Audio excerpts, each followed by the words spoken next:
Insperity presents the Small Business Advocate Show with Jim Blasingame, brought to you by FedEx, CareerBuilder.com, and Palo Alto Software. This is a copyrighted production of Small Business Network, Inc., all rights reserved.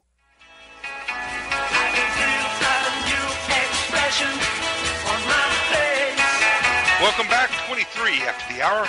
I'm Jim Blasingame, and my website is smallbusinessadvocate.com.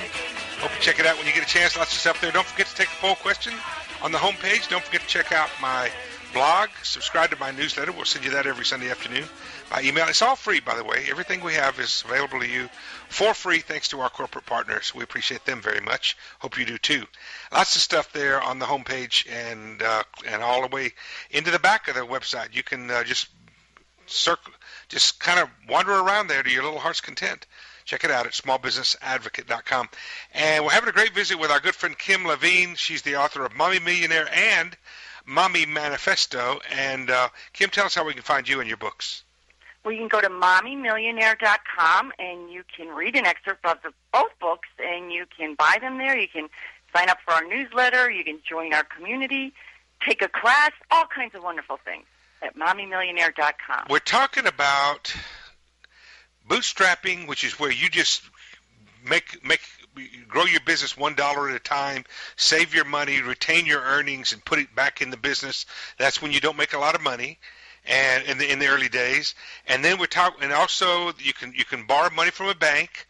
And that's not a bad idea, folks. It's something that you need to consider, and then to grow your business. And then the other way is to bring in investors. And Kim's example are angel investors. You were talking earlier about how that network, that has become a network of people that you have access to.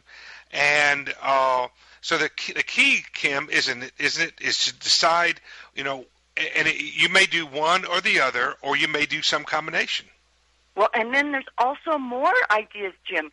As I was saying before the break, these people I know who are fighting for their businesses. First of all, if you're still in business today, you're going to make it. You're Congratulations, right. The worst is over. But this friend of mine who is in the powder coating business, he came up with this ingenious idea because he wasn't getting cash from the bank, and he has a very expensive production process he has to fund. He's got to buy a lot of raw materials. He's got a factory. So because he's working with these big corporate clients that powder coat metal, which also means he has to wait a long time for his money. Exactly, but this is what he did. Jim, cash is king, right? Yeah, that's right. And cash has never been king more than it is now. He decided with these big companies who he's waiting minimum 30 days to get payment from, he said, I'll give you a 10% discount if you pay me cash on delivery. Wow. And they did, Jim. They jumped all over that. They jumped all over that. He gave a sliding scale discount. That's a big discount, though, Kim. But you know what, Jim? It's keeping him in business.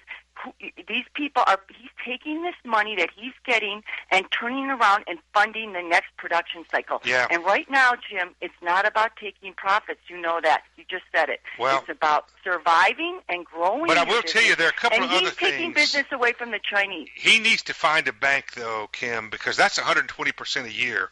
And he needs to find a bank that he can work with, and they're out there. He needs to find an independent community bank. If he's got contracts, there's an independent community bank out there that will work with that guy. That's a whole lot less. And I'll tell you something else. If he's got contracts, if he's got receivables and inventory, Jim, you have to look at it also. What kind of interest are we paying on?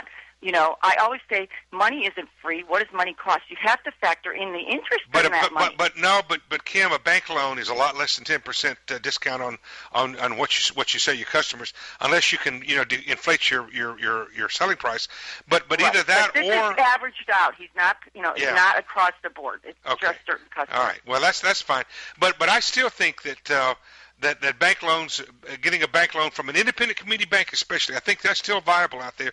Also, you can get money from factors, people out there who will loan you on your contracts.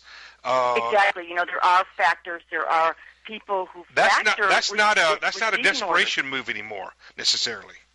Right. If you have inventory or if you have invoices that are outstanding 30, 60, 90 days, you can take those invoices into a bank factor, and they will give you the money immediately and take over your debt. In fact, that's a great way. A lot of my big suppliers use factors because just the idea of having somebody in the house who's managing all of these complicated receivables, that can be a lot of time and work and cost money. And folks, we've covered that, Kim, we've covered that on the show with people who actually do that. So, folks, you can find those interviews and find that information out by searching for that on our website. But Kim, back to the angel investor in the minute and a half or so that we got left. What was were you happy with your angel investor? Or did they serve a purpose, or did you get rid of them and buy them out because you didn't want to live with them anymore? The best thing about angel investors, and I had multiple angel investors. I think I had 5 or 7 investors by the time I was done. Right. Angel investors come together and typically invest as a group. They usually don't invest as a single person. And the great thing is they put less money in together, individually, and they leverage their risk.